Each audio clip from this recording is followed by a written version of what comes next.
पहिला, दुसरा आणि तिसरा महिना, ज्याला फर्स्ट ट्रायमेस्टर म्हणतात. तर ह्यामध्ये जो पहिला महिना आहे त्यामध्ये गर्भाला विशिष्ट आकार आलेला नसतो. गर्भिणीला थकवा हा मुख्य लक्षण असतो. दुसऱ्या महिन्यामध्ये कोरड्या ओकारी होणे, उलटी, मळमळ होणे हे लक्षणं असतात.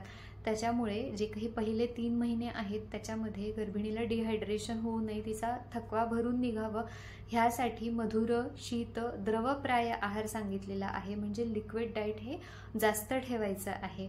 मग त्यामध्ये संत्री, मोसंबी, कोकम सरबत असे वेगवेगळे द्रवपदार्थ घेऊ शकता. अख्ख्या हिरव्या मुगाचे सूप, ज्वारीचे आंबील, शहाळं असं घेऊ शकता.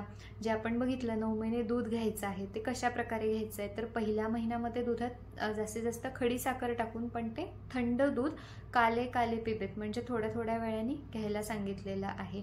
दुसऱ्या महिन्यामध्ये गर्भिणीच्या स्तनांमध्ये बदल व्हायला सुरुवात होते आणि त्याला सपोर्ट म्हणून दुधामध्ये शतावरी कल्प घ्यायचा आहे किंवा मग बदामाचं दूध किंवा बदाम घातलेलं दूध घ्यायला सांगितलेलं आहे.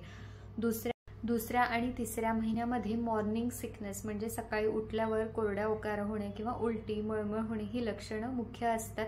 ह्यासाठी मोर आवळा, डाळिंब, गुलकंद हे खूप छान औषधी आहेत. बऱ्याचदा मळमळ होत असताना नुसतं बिस्किटं खाणं किंवा ब्रेड खाणं म्हणजे कोरडा आहार खायला सांगितलेला असतो, पण ब्रेड आणि बिस्किट हे हेल्दी ऑप्शन्स नाही आहेत. तर ह्याच्यासाठी उत्तम पर्याय म्हणजे साळीचे लाह्या.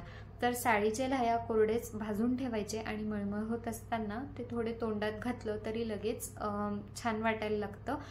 लाजामंड म्हणजे लाह्याची पेज कशी बनवायची ह्याचा पण आपण एक व्हिडिओ बनवलेला आहे, तो नक्की बघा. तिसऱ्या महिन्यामध्ये अंग प्रत्यंग विभक्ती म्हणजे बॉडी पार्ट्स तयार व्हायला लागतात. इंद्रियांची उत्पत्ती होते. जे काही कान, नाक, डोळा, त्वचा, जीभ आहे तर हे जे पंचेंद्रिय आहेत त्यांची उत्पत्ती व्हायला सुरुवात होते. म्हणून इंद्रियांना तृप्तिकर, इंद्रियांना पोषक असा पदार्थ म्हणजे इथे तूप आहे.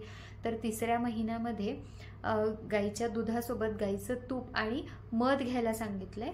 तर मध इथे गर्भाला स्थिरता प्राप्त करून देते. तर 1 कप जर गाईचं दूध असेल तर त्यामध्ये 1 चमचा गाईचं तूप आणि त्याच्या म्हणजे अर्धा चमचा मध घ्यायचा आहे. तुपापेक्षा मध नेहमी कमी प्रमाणात घ्यायचा आहे. तर आपण जे पंचामृत बनवतो देवाच्या अभिषेकासाठी तर रोज 1 चमचा किंवा 1 ते 2 चमचे असं पंचामृत बनवून सुद्धा तुम्ही घेऊ शकता.